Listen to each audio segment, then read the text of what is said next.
What happens when the weakest wolf in the pack discovers she was never weak at all? For Alara Thorne, life in the Silvercrest pack meant keeping her head down, her voice quiet, and her dreams buried deep. An Omega, the lowest rank in the werewolf hierarchy, she'd spent 19 years scrubbing floors, serving meals, and enduring the pitying glances of wolves who would never see her as an equal. Her parents, beta-ranked and respected, never quite met her eyes anymore. Not since the pack healer declared her wolf dormant when she was 5 years old. Not since she became their greatest shame.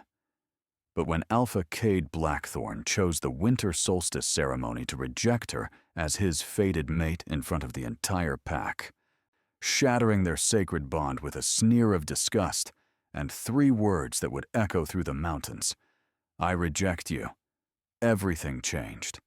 And what happens next? No one was prepared for.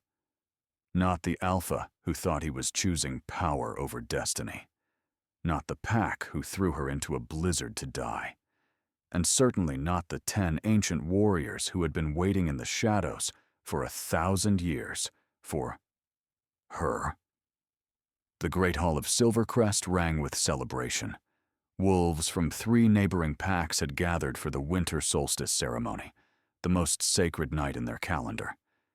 The air thrummed with power and possibility, the scent of pine from the massive tree at the hall's center, the rich aroma of roasted venison, and underneath it all, the complex tapestry of wolf scents that marked hierarchy, emotion, and unspoken challenges. Alara stood in the corner where Omegas belonged, her simple gray dress a stark contrast to the jewel-toned gown swirling past her. She shouldn't have been here at all. Omegas didn't attend pack ceremonies unless they were serving, and yet her mother had insisted, pressing the dress into her hands that morning with trembling fingers. "You need to be there tonight," her mother had whispered, and something in her voice, fear, hope, had made Alara's dormant wolf stir for the first time in years. Now, watching Alpha Cade Blackthorn hold court at the center of the hall, Alara understood why. The bond had snapped into place 3 days ago when she'd brought firewood to the Alpha's quarters. One moment she was invisible, the next, everything. The golden thread connecting her soul to his, the overwhelming certainty. The way his scent of forest embers and ozone had crashed over her like a wave. He'd frozen mid-sentence, his amber eyes locking onto hers. She'd seen it, the recognition, the bond awakening in him too. Then his expression had shuttered, gone cold as winter stone. "Get out," he'd said quietly. She'd run. 3 days of hoping it was a mistake. 3 days of that golden bond humming in her chest, growing stronger despite her fear. 3 days of her wolf, supposedly dormant, supposedly broken, whimpering and reaching for its mate. "Attention!" Cade's voice cut through the celebration, commanding and absolute. The hall fell silent. Every wolf turned toward their alpha, sensing the shift in the air, the sudden electricity that made the humans in attendance shift nervously. Alara's heart stopped. He was looking directly at her. "Come here. Omega." Not her name. Not even the courtesy of acknowledgement. The crowd parted like water, creating a pathway of stares and whispers. Alara's legs moved without permission, carrying her forward on a path she couldn't escape. The scent of hundreds of wolves pressed in around her, curiosity sharp as lemon, disgust bitter as burnt coffee, pity cloying and sweet. She stopped 5 feet from the dais where Cade stood, his beta Marcus at his right hand. The beautiful Vivian Ashwood lounged at his left, her cinnamon and iron scent marking her as a warrior, her crimson dress a declaration of intent. She was everything an alpha's mate should be, strong, confident, deadly.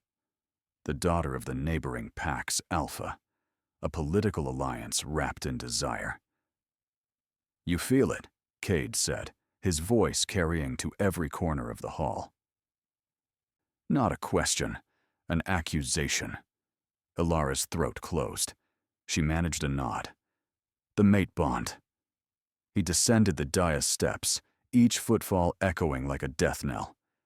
The moon goddess, in her infinite wisdom, chose to bind an alpha to an omega, with no wolf, no strength, no value to this pack. The golden thread in her chest blazed with pain. This wasn't happening. This couldn't be. A joke, Vivian purred, examining her nails. Or a test. Cade stopped directly in front of Ilara. This close, his power was suffocating. The concentrated scent of alpha dominance, of pack law and absolute authority. Her knees wanted to buckle. Her neck wanted to bear in submission. Her wolf snarled. The sound was so unexpected, so foreign, that Ilara gasped. Inside her mind, where there had been only silence for 14 years, something stirred. Something vast. Cade's eyes narrowed. "You dare. I dare nothing, Alpha," Ilara heard herself say. Her voice came out steadier than she felt. "I didn't ask for this bond. I didn't choose you." The crowd inhaled as one. Omegas didn't speak to Alphas like that. Omegas didn't speak at all unless spoken to. Cade's smile was a predator's warning. "Good. That makes this easier." He raised his voice again, addressing the assembly. "Witness this. I, Cade Blackthorn, Alpha of Silvercrest Pack, reject Ilara Thorn as my fated mate.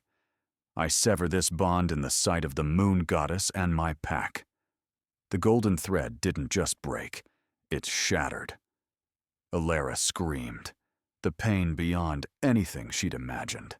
It felt like her soul was being ripped out through her chest, like every bone in her body was splintering simultaneously. She collapsed to her knees, clutching her sternum where the bond had lived. Through the agony, she heard Cade speaking the formal words, felt the sickening snap as the mate bond tore away completely. The mark that should have formed on her neck would have formed within days, dissolved before it could finish taking shape, leaving only a silver scar that burned like brands. "Ilara Thorn is cast out," Cade declared. "No longer of this pack. No longer welcome on our lands. Remove her." Rough hands grabbed her arms, the pack guards, following orders. Ilara's vision swam with tears and pain. Through the haze, she saw her parents in the crowd. Her father's face was carved from granite, emotionless. Her mother's eyes shimmered, but she turned away. They turned away. "Please," Ilara whispered, but no one was listening. The guards dragged her through the hall, past wolves who wouldn't meet her eyes, out into the brutal winter night. The solstice blizzard had begun, wind howling through the pine trees like tortured spirits. Snow already blanketed the ground in thick drifts. They threw her past the pack boundary markers, ancient stones carved with wards and protections. Here, at the edge of pack territory, the wilderness began. Rogue wolves hunted these woods, mountain lions. Worse things, if the old stories were true. "Walk or die, Omega," one guard said without malice. Just fact. "Those are your options." Then they were gone, returning to warmth and pack and belonging. Everything Ilara had just lost. She stood in the snow, wearing only a thin dress, the cold already biting through to her skin. The bonds severing had left her weak, shaking. Her dormant wolf, which had stirred so strangely during the rejection, had gone silent again. The wind screamed, the snow fell heavier, and Ilara began to walk, because dying still required effort, and she wasn't quite ready to give up. Not yet. Time lost meaning in the whiteout. Ilara stumbled through drifts that rose to her thighs, her dress soaked through, her fingers and toes already numb beyond pain. The forest pressed close, trees looming like giants in the storm. She'd lost the path, if there'd ever been one. Her thoughts fragmented, Mother's face turning away. Cade's cold smile, the bond shattering. Pain. So much pain. This is how I die, she thought with strange clarity. 19 years old, unmated, unwanted, alone. Something howled in the distance. Not wind, not imagination. Wolf song, deep and primal, carrying notes that made her broken bond ache. Ilara forced her legs to move faster, but she was so weak. The rejection had taken everything. She crashed into a snowdrift, couldn't find the strength to rise. Her eyes closed. When they opened again, how much later? She saw a structure through the snow. A barn, long abandoned, its roof partially collapsed, but 3 walls still standing. Shelter. She crawled. It was all she had left. Dragged herself through snow and pain until she reached the barn's entrance, pulled herself inside, where the wind couldn't quite reach. The temperature was barely better, but the snow wasn't falling directly on her. Ilara curled into the driest corner, pulling her knees to her chest, willing warmth into her frozen body. It didn't come. Her thoughts drifted. She thought of the stories her grandmother used to tell before she died. Stories of wolves before the packs, when they ran wild and free and answered to no hierarchy. Stories of the matriarch, the mythical first wolf who would return when the packs lost their way. Just stories, Ilara whispered through blue-tinged lips. Just stories. The cold was almost comfortable now, distant. Her eyelids grew heavy. This is it, she thought. This is dying. And maybe that was better than living rejected. Living broken. Living. A sound jerked her back to consciousness. Not wind, not imagination. Breathing. Ilara's eyes snapped open. In the barn's entrance, illuminated by the strange light of the blizzard, stood a wolf. Massive didn't cover it. The creature was the size of a small horse, its fur so dark it seemed to drink in what little light existed. Eyes like molten silver fixed on her with an intelligence that stole her breath. I'm hallucinating, Ilara thought. Death hallucinations. The wolf didn't vanish. Instead, it stepped inside, moving with impossible grace for something so large. And behind it came another wolf, and another. Ilara tried to count through her fading consciousness. 1, 2, 3, 4, 5, 6, 7, 8, 9, 10.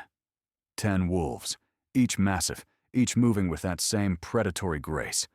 They arranged themselves around her in a protective circle, their bodies blocking the wind, their combined warmth a wall against the killing cold. The largest, that first wolf with silver eyes, lay down directly beside her, its body radiating heat like a furnace. On her other side, a wolf with fur the color of fresh snow and eyes like blue ice settled close. They were protecting her. Why? Ilara managed to whisper. The silver-eyed wolf's gaze held hers. And in that moment, broken and dying in an abandoned barn, Ilara felt something impossible. Recognition. Her eyes closed. The darkness took her. But she wasn't cold anymore. Consciousness returned in pieces. Warmth, softness, the scent of aged oak and winter snow, pine and storm. A scent so intoxicating it made her dormant wolf surge suddenly to life inside her mind. Mine, her wolf whispered, the first word it had ever spoken. Ours. Ilara's eyes opened. She was still in the barn, but someone had arranged furs around her. Thick, luxurious pelts that shouldn't exist in an abandoned shelter. A fire burned in a circle of stones that definitely hadn't been there before, crackling merrily and casting dancing shadows on the walls. And kneeling beside her, close enough to touch, was a man. He was older than Cade, perhaps early 30s, with dark hair that fell to his shoulders and a face marked by a scar running from his left temple to his jaw. But it was his eyes that held her, the same molten silver she'd seen in the massive wolf. Power radiated from him in waves, the scent of ancient oak and winter storms so concentrated it made her head spin. He was bare-chested despite the cold, his skin marked with scars, and what looked like tattoos? No. Glowing symbols that shifted as she watched, writing in a language she didn't recognize. "You're alive," he said, and his voice was rough velvet. Command wrapped in careful gentleness. Good. Alara should have been terrified, should have scrambled away from this stranger who radiated more power than any alpha she'd ever met. Instead, her wolf pressed forward eagerly, wanting to be closer. "Who are you?" she managed. "Theron Ashwood." He sat back slightly, giving her space. "Commander of the Shadow Guard, and we've been waiting for you for a very time." "Waiting for? I don't understand." "No, you wouldn't." Theron's expression softened. They made sure of that. But the rejection broke their binding, and now, he gestured to her chest, where the severed bond had left its mark. "Now, you can begin to become what you were always meant to be." Before Alara could respond, movement at the barn's entrance drew her attention. The other wolves, except they weren't wolves anymore. 9 men and women stood there, all bearing the same otherworldly quality as Theron, the same glowing marks on their skin, the same aura of ancient power. The entire guard assembled. A woman with midnight dark skin and amber eyes said, her voice rich with emotion, "I never thought I'd see this day." "Kira, you're frightening her," a younger man with copper hair said gently. "No," Alara said slowly. "Just confused." She pushed herself up to sitting, noting with surprise that her strength had returned. The frost damage to her fingers and toes, gone. The weakness from the rejection, mostly faded. "You saved me." "Thank you." "We would have come sooner," Theron said, and something dark crossed his expression. "But the binding on your power also masked your presence from us. Only when it broke did we feel you. We came as fast as we could." "Binding on my power?" Alara shook her head. "I'm an Omega. I don't have power. My wolf never woke. It's dormant." "No, little one." This from an older man with salt and pepper hair and kind eyes. "Your wolf was never dormant. It was chained." The words hit like a physical blow. Alara stared at him, then at Theron, then at the assembled guard. "That's not possible. My parents said—" She stopped. Her parents, who wouldn't meet her eyes, who'd turned away as she was cast out. What did they do? Theron reached into a bag beside him, when had that appeared, and pulled out a leather-bound journal. "We found this in your family's home before we came for you. Your mother's journal, she—" He hesitated. "She left it where we could find it. I think part of her wanted the truth known." With shaking hands, Alara took the journal. The first page was dated 19 years ago, just days after her birth. The healer confirmed it. "Our daughter is the one from the prophecy, the matriarch reborn. Born during the eclipse, marked with the silver star, power radiating from her like sunlight. We should be celebrating. Instead, we're terrified." Marcus came today, the Alpha's beta. He said if we don't bind her power, if we don't hide what she is, the packs will tear themselves apart trying to control her. Alphas will come. Wars will start. Our baby girl will be a prize to be won, a weapon to be wielded. He gave us a choice that wasn't really a choice.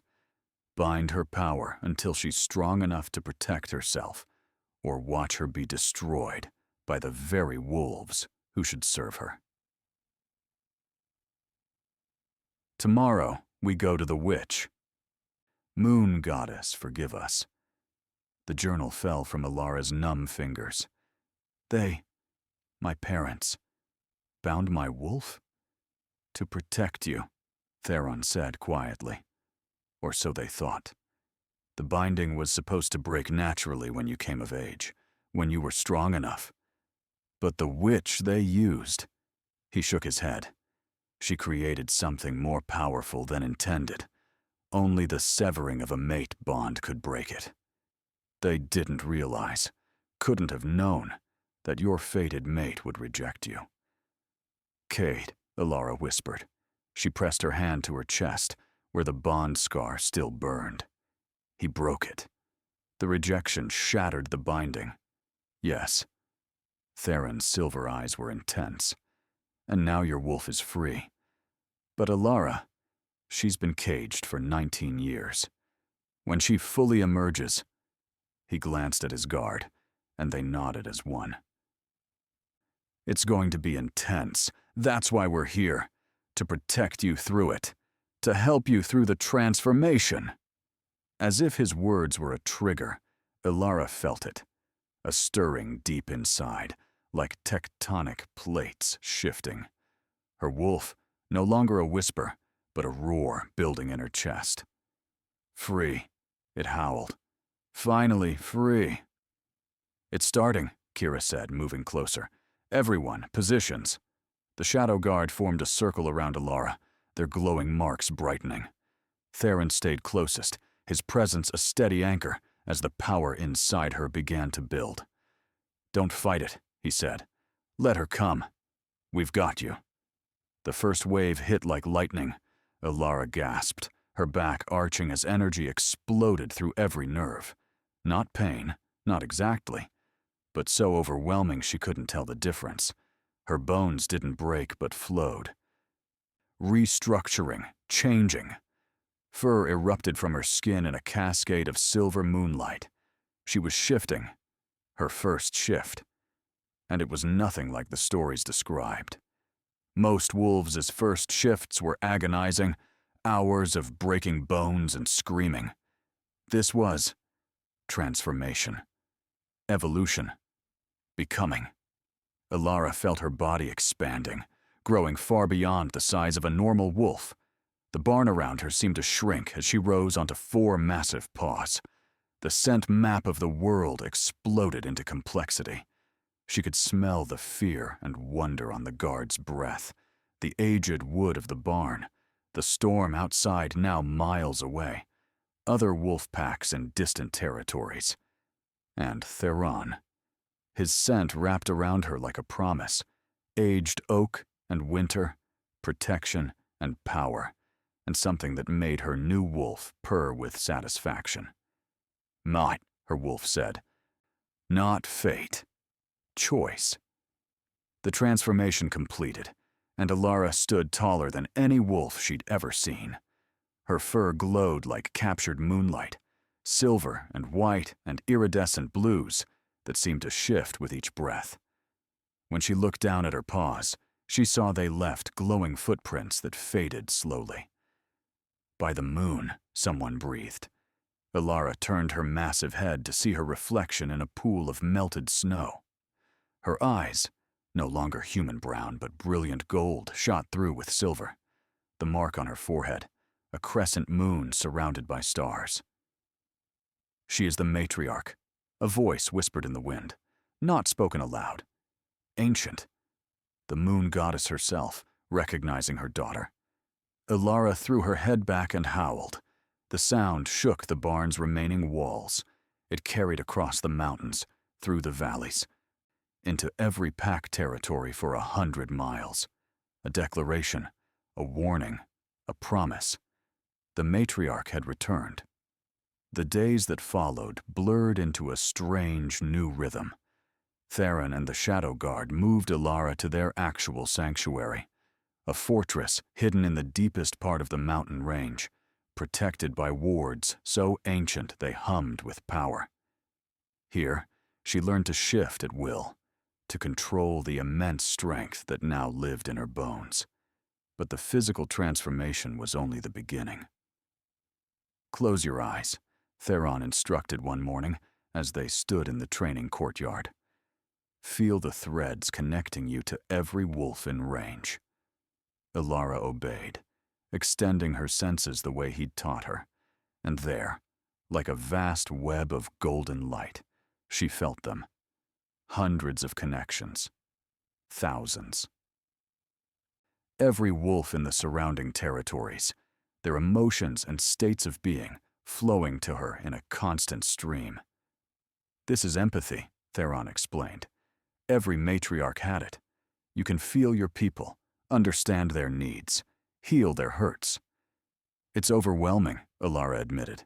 It will be, until you learn to filter. Here. He moved behind her, his hands gentle on her shoulders, his scent wrapping around her in comfort.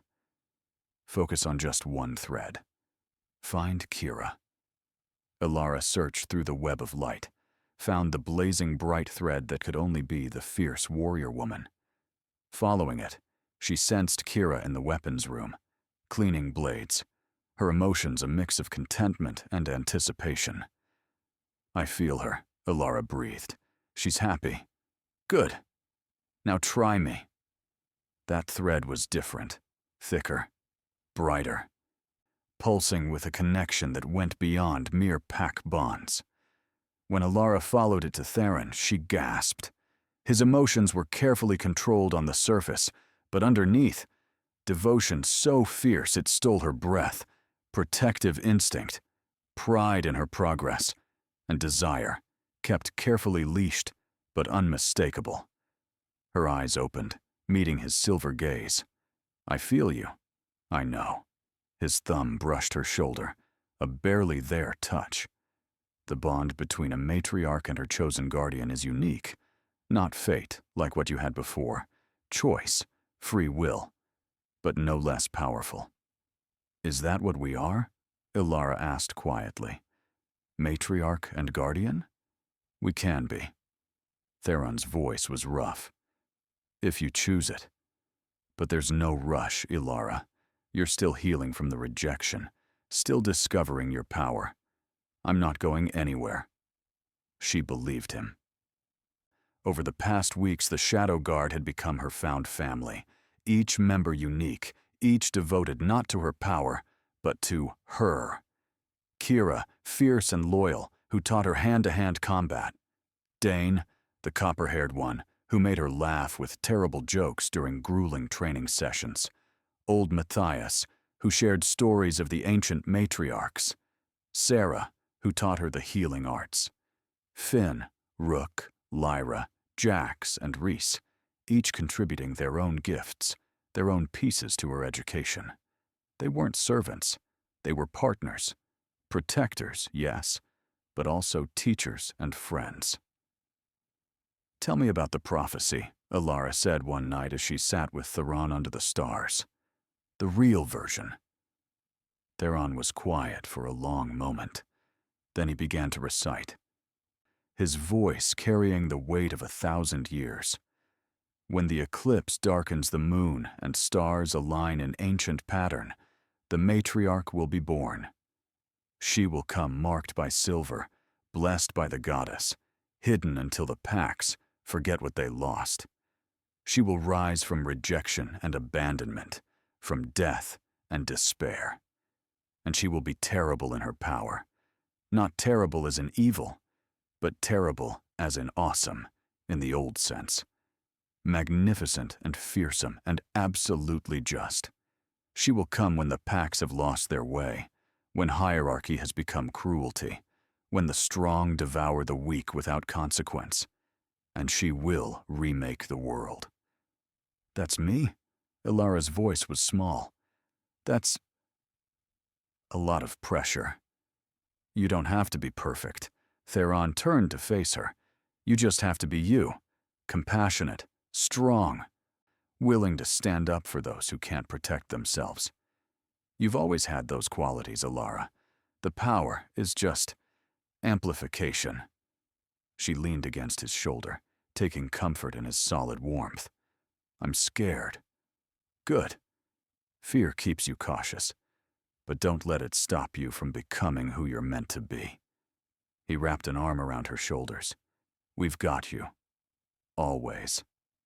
In that moment, with the stars above and her guard family sleeping safely in the fortress, Elara felt something settle into place.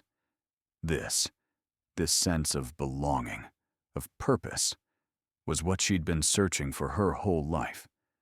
Not acceptance from wolves who would never see her value, but finding her true pack, her true self. Her wolf hummed with contentment, curled around the growing bond to Theron like it was something precious to protect. Choice, her wolf murmured. Better than fate. Elara smiled against Theron's shoulder. Yes, she whispered, much better. 6 weeks after the rejection, a scout from Silvercrest Pack discovered the impossible. Elara Thorne was alive. The scout, a young beta named Ryan, had been tracking a rogue near the Shadow Guard's territory when her scent hit him.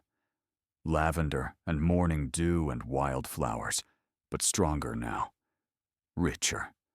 Layered with power that made his wolf whine and press low to the ground in submission. He ran back to Silvercrest like demons were chasing him. Alpha Cade's reaction was immediate. "Zhao, mobilize the warriors," he commanded. 20 of our best. If that Omega somehow survived and is spreading lies about our pack, we need to deal with it.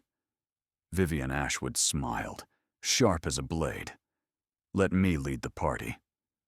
I'll bring her head back myself." Something in Cade's chest twisted at those words, a phantom ache where the bond used to be. He ignored it. "Fine. But I'm coming too.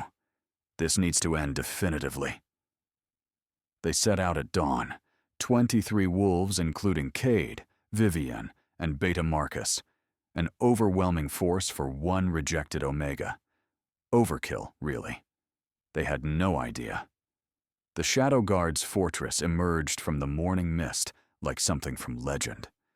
Ryan had given them directions, but seeing it was different. Towers that shouldn't exist, walls carved with glowing runes, an aura of power that made even alpha wolves hesitate. "This is where she's hiding," Vivian scoffed, but her scent betrayed her nervousness. Cinnamon and iron laced with sharp uncertainty.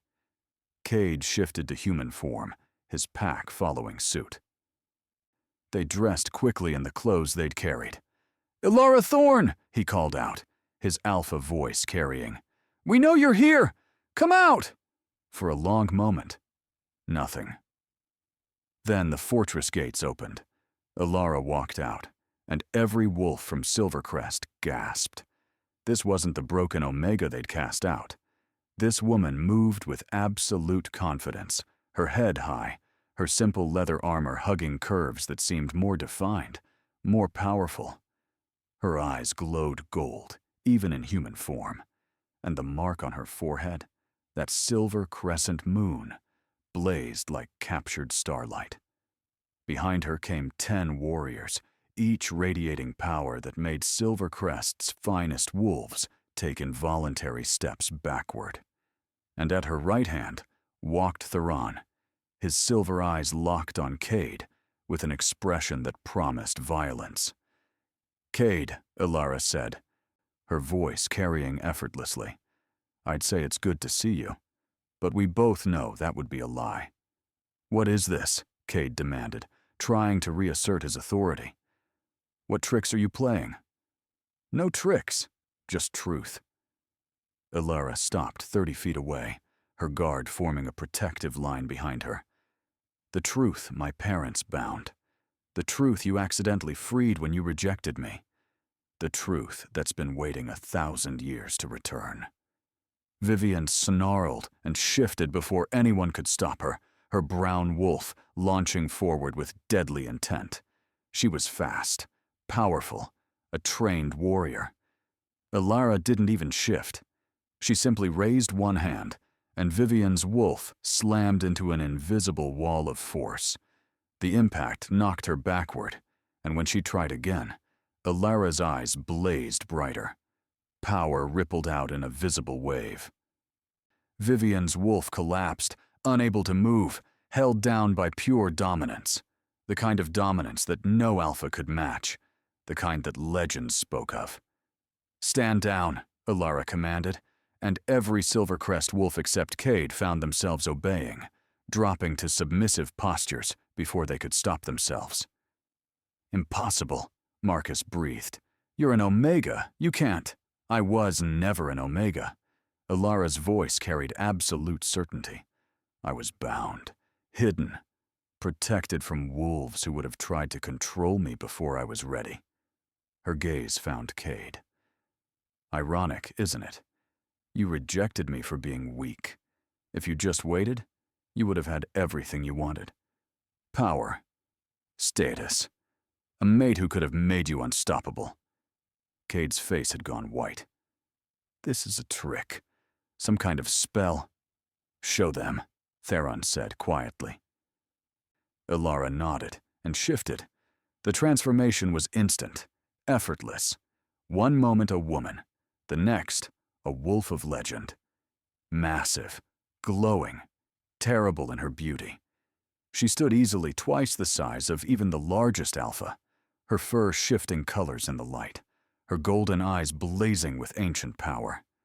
The mark on her forehead burned bright enough to hurt the eyes. "By the moon goddess," someone whispered. "The prophecy. She's the matriarch." Cade stumbled backward. This couldn't be real. The matriarch was a myth, a story, not. Alara's guard shifted next. And if Alara was massive, they were nightmares made flesh, each one easily surpassing even her size. Their wolves' forms marked with those same glowing runes, their eyes blazing with colors that shouldn't exist in nature. These weren't normal wolves.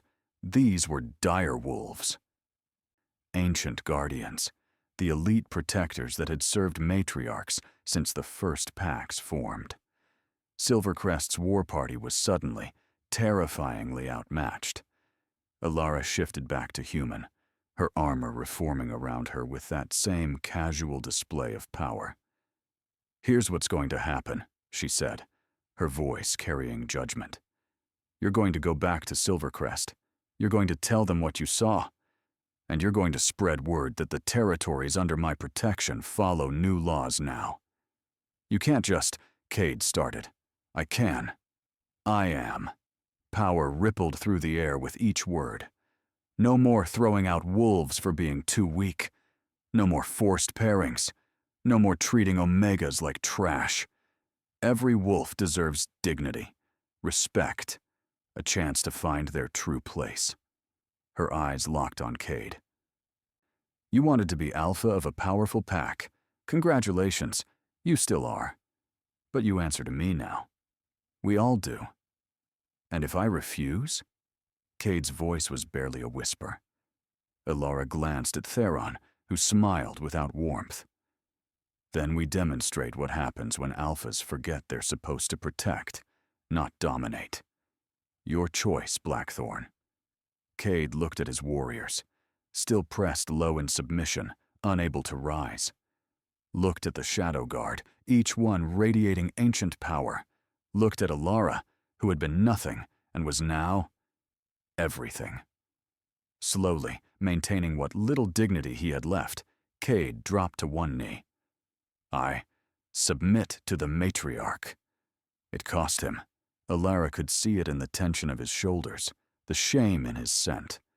But she also saw something else in his eyes. Regret.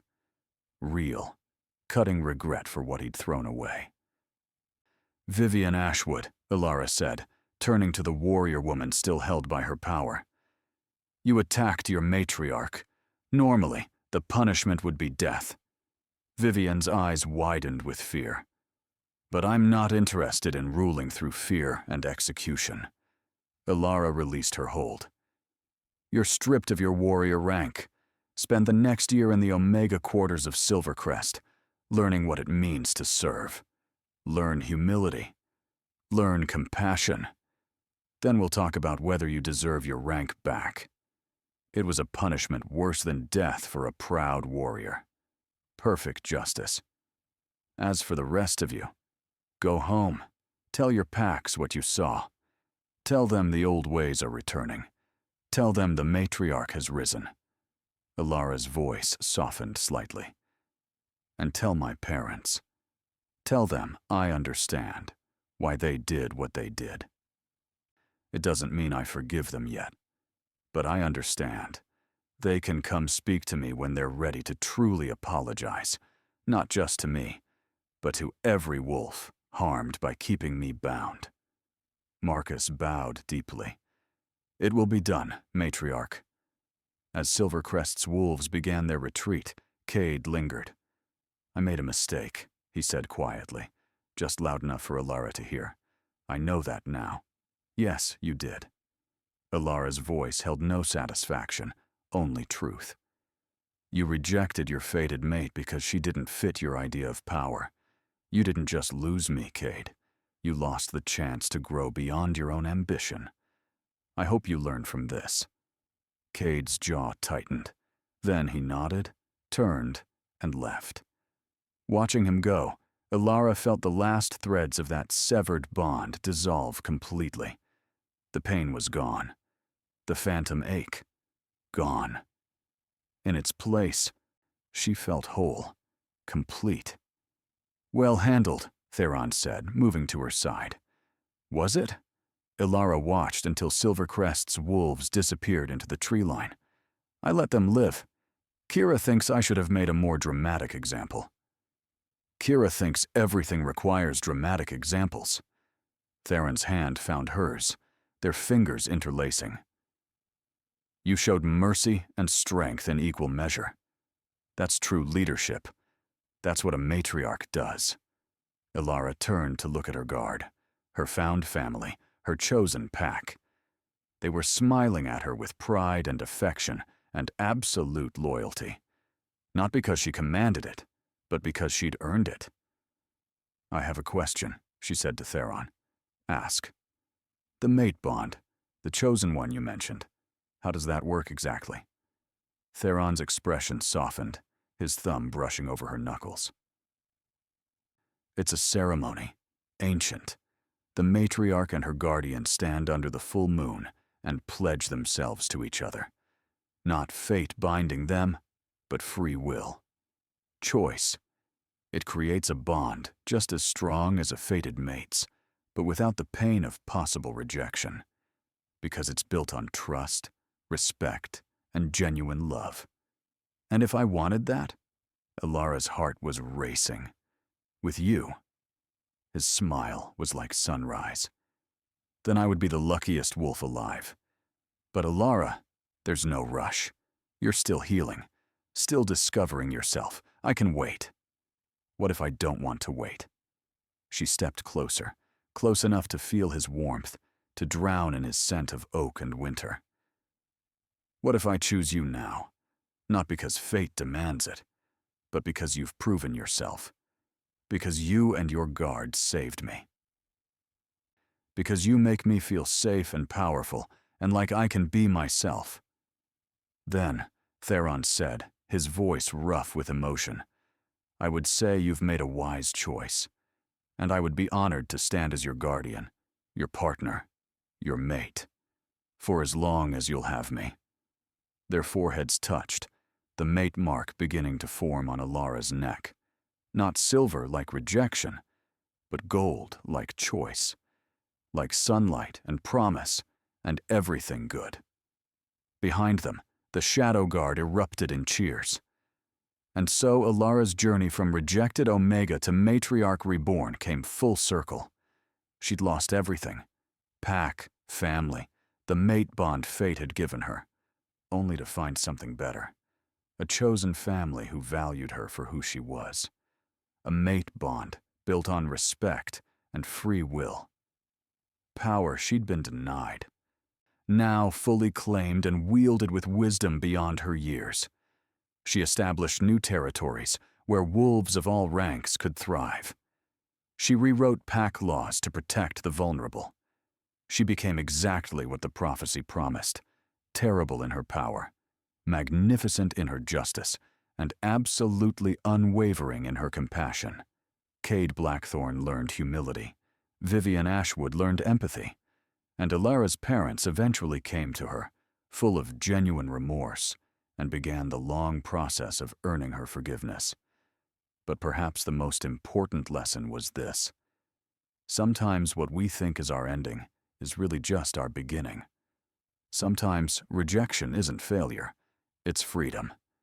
And sometimes the mate we choose for ourselves is infinitely better than the one fate handed us.